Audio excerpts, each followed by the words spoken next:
دوستو، آج کا ہمارا موضوع ہے بھارتی وزیر اعظم نریندر مودی کے بارے میں، جس کے بارے میں ہندو تو بہت اس کی تعریفیں کرتے ہیں، مگر مسلمان لوگ اس سے ہمیشہ ہی پریشان رہے ہیں۔ تو آئیے آج کچھ اس کی زندگی کے بارے میں بات کرتے ہیں۔ نریندر مودی بھارتی ریاست گجرات میں پیدا ہوئے۔ 17 ستمبر 1950 کو اس کی یوم پیدائش ہے، مگر میٹرک میں مودی کے اسکول لیونگ سرٹیفکیٹ میں یوم پیدائش مختلف رہے۔ وید نگر اسکول کے مطابق مسٹر مودی صاحب 29 اگست 1949 کو پیدا ہوئے۔ مسٹر مودی صاحب کی کیا ہی بات کریں، الیکشن کمیشن میں دیے جانے والے حلف نامے میں ان کے دستاویزات کے مطابق نریندر مودی نے 1967 میں میٹرک پاس کیا۔ 1978 میں دلی یونیورسٹی میں سے BA پاس کیا، لیکن آج تک کسی نے ان کا گریجویٹ سرٹیفکیٹ نہیں دکھایا، اور اس معاملے میں گجرات یونیورسٹی بھی خاموش ہے۔ مودی بچپن میں اپنے والد کے اسٹال پر کام کرتا تھا اور بعد میں خود بھی ٹی اسٹال چلایا۔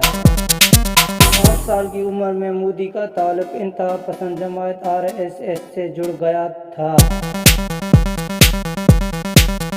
جو کہ آج تک چل رہا ہے۔ 18 سال کی عمر میں مودی کی شادی ہوئی۔ مسٹر مودی کے بھائی کے مطابق مودی جی اس شادی سے خوش نہیں تھے، اس لیے وہ گھر چھوڑ کر چلے گئے۔ مودی صاحب نے 20 سال کی عمر میں باقاعدہ RSS میں شمولیت اختیار کی، جس کے بعد 1985 میں 43 سالہ مودی کو RSS نے بھارتیہ جنتا پارٹی میں بھیجا، جہاں انہوں نے تیزی سے ترقی کی اور وہ 2001 میں گجرات کے وزیر اعلیٰ بنے اور 13 سال تک اس عہدے پر قابض رہے۔ تاہم ان کا یہ دور حکومت تنازعات کا شکار رہا، بالخصوص 2002 کے مسلم کش فسادات کی وجہ سے۔ ہندو رضاکار تنظیم راشٹریہ سویم سیوک سنگھ یا RSS ایک جانب تو اسے ثقافتی تنظیم کہا جاتا ہے، تو دوسری جانب اسے انتہا پسند جنوبی ہندوؤں کا گروپ کہا جاتا ہے، لیکن کچھ لوگ اسے نازی جرمنی کے ہٹلر سے بھی موازنہ کرتے ہیں۔ 1985 میں ناگپور کے ایک ڈاکٹر کیشو بلیرام ہیڈکوار کے قائم کردہ اس تنظیم کا مقصد ہندوؤں کو ذہنی اور جسمانی طور پر اپنے تحفظ کے قابل بنانا تھا۔ 1920 میں نسلی تشدد نے انہیں ایسا کرنے پر مجبور کیا۔ اس تنظیم کے رضاکاروں کو باقاعدہ دفاع کی تربیت دی گئی۔ اس کے قیام کے بعد ہندو مسلمانوں کے خلاف جھگڑوں میں زیادہ تیار دکھائی دیے۔ مسلمانوں کی جانب سے پاکستان کے مطالبے نے اس تنظیم کے ہندو قوم پرستی کو اور توانا کیا، جو ہندوستان کو ہندوؤں کی سرزمین سمجھتے تھے۔ تقسیم ہند کے 1946 سے لے کر 1947 کے خزاں کے دوران افراتفری، بے یقینی، مشکلات اور نفرتوں کے دور میں اس تنظیم نے اسلام مخالف بینر کے نیچے ہندو نوجوانوں اور دیگر شہریوں کو بڑی تعداد میں اپنی جانب متوجہ کیا، جنہوں نے اس کی بڑھ چڑھ کر مدد کی۔ اس تنظیم نے ہندوؤں کو بچانے میں اہم کردار ادا کیا۔ جین کوران جونیئر نے 1985 میں لکھے ایک مضمون میں کہا کہ RSS کی ان حالات میں سرگرمیاں محض دفاعی نہیں تھیں۔ MS گووالیکر نے 1938 میں اپنے کارکنوں سے خطاب میں کہا تھا کہ اگر ہندو مضبوط ہوتے ہیں تو مسلمان دوستوں کو جرمنی کے یہودیوں کا کردار ادا کرنا ہوگا۔ غیر ہندوؤں یا تو ہندو ثقافت اور زبان اپنا لیں اور ہندو مذہب کی عزت کریں۔ مہابھارت کے تقسیم کے فوراً بعد پاکستان کو تسلیم کرنے پر مہاتما گاندھی اور جواہر لال نہرو کو اس نے تنقید کا شدید نشانہ بنایا۔ اس کڑی تنقید کا نتیجہ یہ نکلا کہ مہاتما گاندھی کے مخالفین اس حد تک بھڑکے کہ وہ ان کی جان لینے کو تیار ہو گئے۔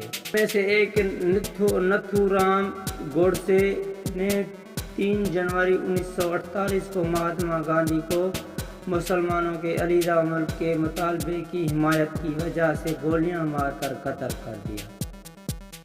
خیال ہے کہ نتھو رام RSS 1932 میں شمولیت اختیار کی تھی۔ 1940 میں تاہم انہوں نے اپنی ایک تنظیم ہندو راشٹر دل قائم کی۔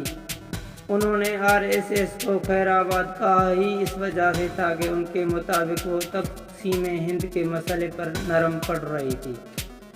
گاندھی کے ہلاکت کے بعد یہ تنظیم زیر اطاعت آئی اور 4 فروری 1948 کو بھارتی حکومت نے RSS کو غیر قانونی قرار دے دیا۔ کئی اعلیٰ ذمہ دار افراد نے RSS پر اس قتل کا براہ راست الزام عائد کیا۔ کئی لوگ مانتے ہیں کہ یہ قتل RSS اور دیگر تنظیموں کے پروپیگنڈے کا نتیجہ تھا۔ اس تنظیم نے 1949 میں پابندی کے خاتمے کے لیے اپنا آئین لکھا، جس کے شق 3 اور 4 میں اپنی مذہب اور ثقافت کی بحالی کے لیے پرامن اور قانونی طریقے سے کوشش کرنے کا عہد شامل تھا۔ لیکن اس تنظیم کے ہفتہ اور ماہوار شائع والے مواد میں تنگ نظری اور عدم برداشت واضح تھی۔ قیام پاکستان کے بعد اس کے بھارتی مسلمانوں پر خصوصی نظر رہی۔ بھارتی مسلمانوں کو یہ تنظیم اپنے ادبی مواد میں اکثر ناقابل اعتبار قرار دیتی رہی ہے۔ انہوں نے قوم پرست مسلمان رہنماؤں مولانا عبدالکلام آزاد اور رفیع احمد قدوئی پر دینی تعلیم پر زور دینے کی وجہ سے غدارانہ سرگرمیوں کے الزام میں کروا لیا تھا۔ اس تنظیم کے عوامی اور نجی قول و فعل میں کافی فرق دیکھا گیا۔ اس فرق کا بہترین ثبوت RSS کے گزرے رہنما MS گولواکر کی کتاب سے ثابت ہوتا ہے، جس میں انہوں نے لکھا کہ ہندوستان ہندوؤں کی زمین ہے اور یہاں صرف ہندوؤں کو پھیلنے پھولنے کا حق ہے۔ اس کتاب میں کی جانے والی باتوں کو اب بھی ہم مانتے ہیں۔ سردار پٹیل نے لکھا کہ جہاں فرقہ وارانہ فسادات میں RSS نے دفاعی اور امدادی کام کیا ہے، وہیں اس نے ہندوانہ مظالم بھی کیے۔ کی کشوں اور سفید شرٹس میں ملبوس RSS کے کارکنوں کی ڈسپلن، جسمانی صحت اور ذہنی ہم آہنگی کو کافی سنجیدگی سے لیا جاتا ہے۔ یہ تنظیم صرف مردوں کے لیے ہے، جبکہ خواتین کے لیے اس کی الگ تنظیم ہے۔ اس کے اراکین سے روزانہ ڈرل اور ورزش کروائی جاتی ہیں اور گروپس کی صورت میں تبادلہ خیال بھی کیا جاتا ہے۔ نوجوان خصوصاً یونیورسٹی کے بڑی تعداد میں اس کا حصہ ہیں۔ جب بھارتیہ جنتا پارٹی اقتدار میں رہی تو یہ تنظیم پھلی پھولی ہے۔ ممبران کے عطیات سے ہی اس کے اخراجات پورے کیے جاتے ہیں۔ مخصوص ایام میں چندے اکٹھے کیے جاتے ہیں، لیکن بڑے صنعت کار، زمیندار اور مالدار بھی اس کی مالی اعانت کرتے ہیں۔ 2014 میں RSS کے کارکنوں کی تعداد 50 سے 60 لاکھ رپورٹ کی گئی، لیکن بعض لوگوں کے مطابق یہ تعداد اس سے کہیں زیادہ ہے۔ RSS اپنے لیے حمایت کی اکثریت بھارت کے شمالی علاقہ جات سے حاصل کرتی ہے۔ یہ وہ علاقے ہیں جو ماضی میں فرقہ وارانہ اور پاک بھارت کشیدگی سے متاثر رہے ہیں۔ یہ بھارتی پنجاب، دلی، راجستھان، ممبئی کے علاوہ سب سے زیادہ بہار میں متحرک ہیں۔ RSS کا مسلمانوں کے خلاف تشدد میں ملوث ہونے کا ایک اور بڑا اشارہ سوامی اسیمانند کی فروری 2014 میں جیل میں ایک رپورٹر کے ساتھ انٹرویو میں ملا۔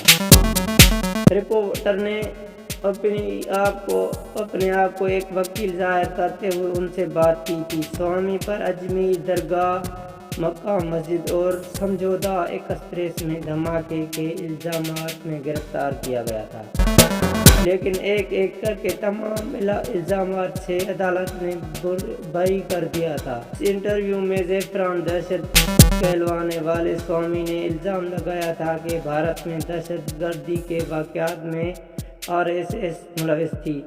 انہوں نے ایسا کوئی بیان دینے سے انکار کیا، لیکن رپورٹر نے ان کا یہ آڈیو جاری کر دیا۔ یہ ثبوت کسی عدالت میں پیش نہیں کیا گیا۔ امریکہ نے 2018 میں وشوا ہندو پریشد اور بجرنگ دل کے شدت پسند قرار دیا تھا، لیکن RSS کو محض قوم پرست تنظیم کہا۔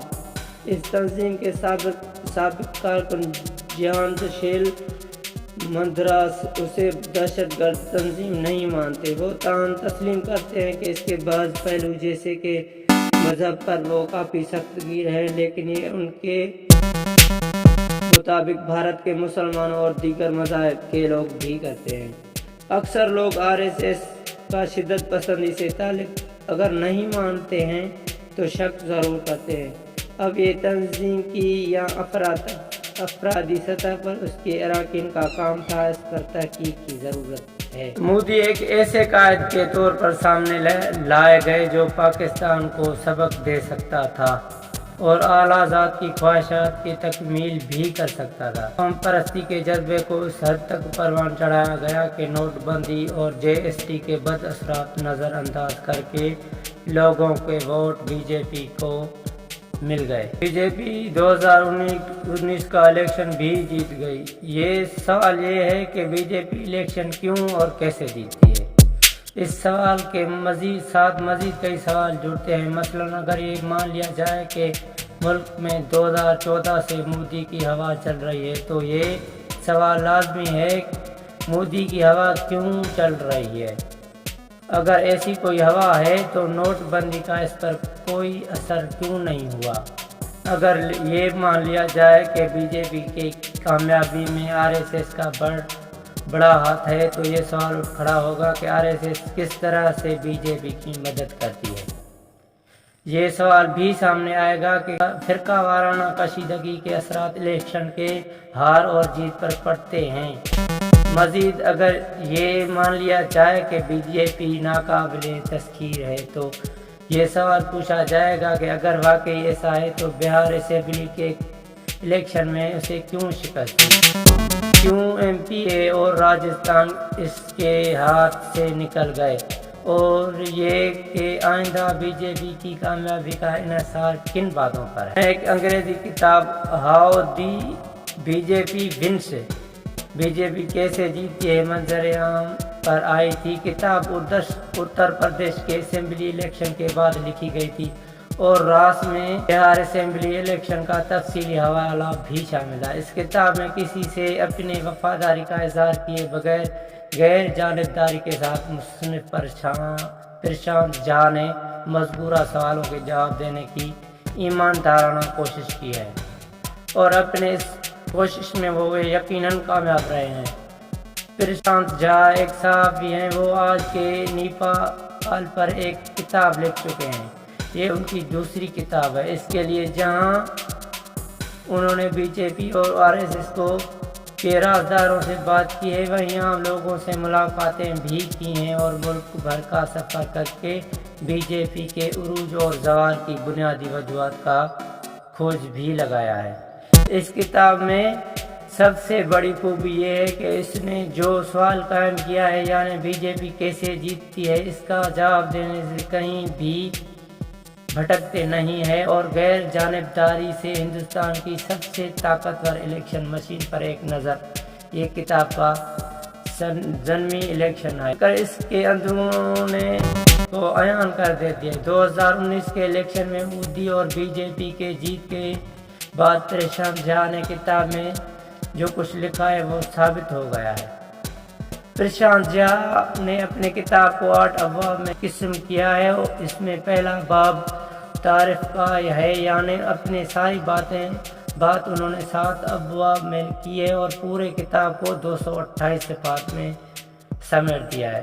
کتاب کے مواد کا نچوڑ تعارف کے باب میں کرایا گیا ہے اور اسے نچوڑ آگے کے ابواب میں تفصیلی طور پر اعداد و شمار اور واقعات کے ذریعے بیان کیا گیا ہے۔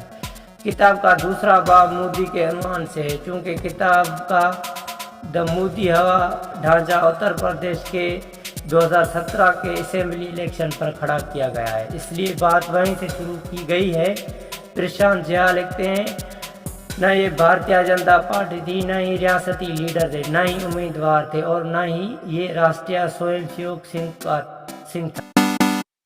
بی جے پی کے لیے اتر پردیش کو صرف ایک شخص نے جیتا، وزیر اعظم نریندر مودی۔ پرشانت جھا مودی ہوا کا ذکر کرتے ہوئے یو پی کے شہروں، گلیوں، دیہاتوں میں مودی کے حکومت کرنے والوں سے یہ سوال بار بار دریافت کیا ہے کہ انہوں نے مودی کی حمایت کیوں کی۔ ان کے بقول اس سوال کا انہیں کہیں بس ایک شخص پر ان کا غیر معمولی اعتقاد تھا، اس کی نیت اور اس کے ایمان پر اعتماد تھا، لیکن یہ اور اعتقاد اور بھروسہ بڑے ہی احتیاط اور ہوشیاری سے بنائی گئی ساکھ اور ایک نئی امیج کا نتیجہ تھا۔ 2002 میں گجرات کے مسلم کش فسادات اسی سال ہوئے تھے۔ مودی کو ہندو ہردیہ سمراٹ بنایا گیا اور پھر انتہائی ہوشیاری کے ساتھ مودی کی امیج وکاس پرست کی بنائی گئی اور 2007 کے بعد اس امیج کو اجاگر کیا گیا۔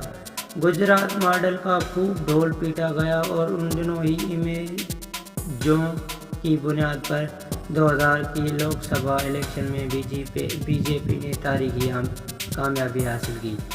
پھر 2017 میں یو پی پھر بھگوا جھنڈا لہرانے کی بنیاد بھی انہی دنوں امیجوں پر کھڑی ہوئی۔ اس بات میں پرشانت جھا مختلف حوالوں سے یہ بتاتے ہیں کہ جہاں ہندو لیڈر کے طور پر اور گجرات ماڈل کے معمار کے طور پر مودی کے ساتھ بنائی گئی، وہیں گجرات 13 برسوں سے حکومت کا تجربہ بھی مودی کے کام آیا۔ جبکہ راہل گاندھی کو انتظامیہ کا کوئی تجربہ نہیں تھا، مودی ایک ایسے قائد کے طور پر سامنے لائے گئے جو پاکستان کو سبق دے سکتا تھا اور اعلیٰ ذات کی خواہشات کی تکمیل بھی کر سکتا تھا۔ قوم پرستی کے جذبے کو اس حد تک پروان چڑھایا، نوٹ بندی اور جی ایس ٹی کے بد اثرات نظر انداز کر کے لوگوں کے ووٹ بی جے پی کو گئے، انہیں تمام نعرے بیکار گئے۔ تیسرے بادشاہ کا سنگھٹن میں بی جے پی صدر کے یو پی میں بالخصوص اور دوسرے ریاستوں میں بالعموم بی جے پی کی تنظیم سازی کی کوششوں کا ذکر کیا گیا ہے۔ امت شاہ ایک فرقہ پرست لیڈر تو ہو سکتے ہیں، لیکن ان کے نظریے سے قطع نظر یہ بات بلا مبالغہ کہی جا سکتی ہے کہ انہوں نے جس طرح بی جے پی کو یو پی اور پھر دوسری ریاستوں میں اپنے قدموں پر کھڑا کیا، وہ کانگریس یا کسی دوسرے سیکولر پارٹی کا کوئی قائد نہیں کر سکتا۔ ضلع اور تعلقہ کی سطح سے بوتھ کی سطح تک بی جے پی کو متحرک کرنا اور اس طرح سے کرنا کہ وہ لوگوں کو نظر آئے، ایک بڑا کام تھا، ایک ایسا کام جس نے بی جے پی کو عام لوگوں کی روزمرہ کی زندگی کا حصہ بنا دیا اور ان لوگوں میں بی جے پی نے جڑیں پکڑ لی جو بی جے پی سے پہلے دور تھے۔ یہ انتہائی دلچسپ باب ہے۔ کتاب کا چوتھا باب سوشل انجینئرنگ بھی دلچسپ باب ہے۔ اس باب میں امت شاہ اور نریندر مودی کے ان ذاتوں کو بی جے پی کے دامن میں سمیٹنے کی کوششوں کا ذکر ہے جو Samajwadi party, B S P اور کانگریس سے اس لیے ناراض تھیں کہ ان کے بقول یادو برادری اور جاڑو برادری اور مسلمانوں کو ساری مراحت حاصل تھی اور وہ Samajwadi party, B S P اور ایس پی کو ووٹ دینے کے باوجود بھی محروم تھے۔ پشڑوں اور نچلے طبقات، نچلے پشڑوں اور کالا دھن واپس آئے گا تو انہی کا یہ کام آئے گا۔ لوگوں کے ذہنوں میں بی جے پی یہ بات بٹھانے میں کامیاب رہی کہ بدعنوان دولت مند اسٹیبلشمنٹ کے خلاف یہ ایمانداری کی جنگ ہے۔ بی جے پی نے اجولا اسکیم، سوچھ بھارت اور جن دھن اکاؤنٹس کا فائدہ اٹھایا، گاؤں غریب اور کسان کا نعرہ لگایا۔ نتیجہ یہ نکلا کہ راہل گاندھی کے پچھڑوں اور نچلے طبقات اور دلتوں کے بی جے پی نے کس ہوشیاری سے اپنے ساتھ ملایا، اس کی تفصیلات بے حد دلچسپ ہیں۔